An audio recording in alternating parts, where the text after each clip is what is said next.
klaro yung pag uminig. Hindi ko narinig, naka-lobol yung aking gadget lahat. Nakakailan yung sign. Ito yung order ni kapatid. Nasa Batangas ka pa, sweet. Medium size lang na white onion. Nasa sa Batangas ka pa. Monitor, malayo ba?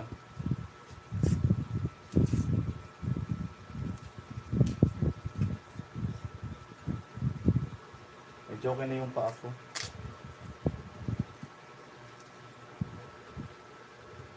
Hindi na, naaapak ko na.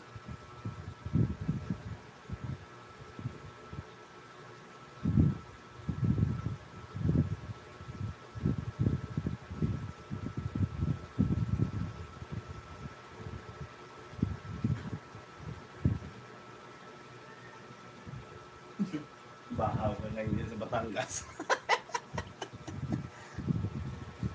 Malalaki naman mga junakis mo, di ba?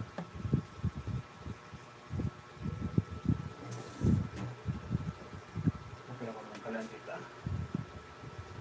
Kasi mag-ilisan ako ng gawa ko sa bahaw. Bahaw ka ngayon dyan sa Batangas. Yes, nakakainip yan dyan. Kasi walang palalan.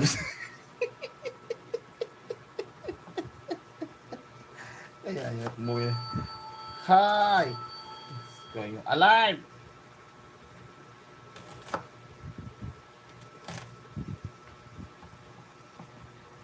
Kanina pa kami nagkwentuhan noon. Kasi pag isip alas 3 naninigas yung ko, alam mo na at naiihi, ganyan yan. Naninigas yung pag naiihi. Sabi yung tigas, kasi naiihi na ako. Yun, sabi ko kayo pag huy! Aba, sabi ko na nga ba.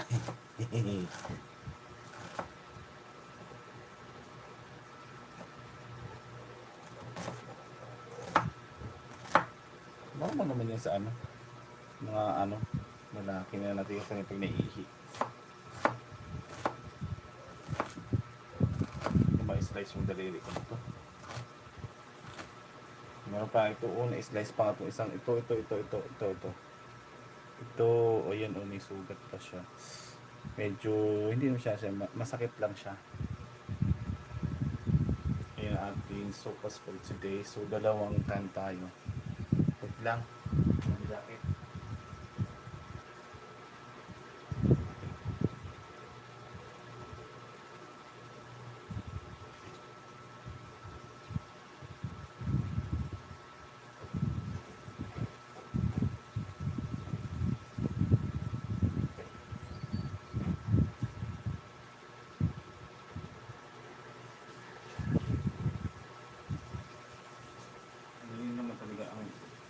Nanay, makulit. Huwag mo na isama sa Laguna kung wala namang resources doon na kulang ka. Huwag na. Mas nakakano tata yung ate mo eh. Namiss ka lang yan, ganyan lang yan. Magulang. Pag nalinis mo. Kami pa naman yan. Lalo ni nanay ko pag panitawan. Yung nanay ko kasi sa kabila sa kapatid ko. Oo, ganyan yun. Yung nanay ko pag nasa sa kabilang, doon kasi siya ayaw niya dito eh. Ewan ko ba doon?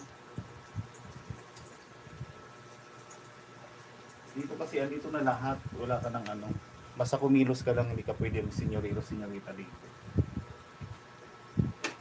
Magsasawa ka sa kakilos kasi ang dami mong gagawin. Ang dami mong create ng mga everyday. Yung iba nga di ko na nagagawa eh. Sinisingit ko na lang yung iba. So nagagawa na tayo ng medyo okay na yung ba ako? Naaapak ko na siya. Kasi nakalimutan ko pala. Di ba naalala ng market ako? Nakaminom lang anti-cholesterol.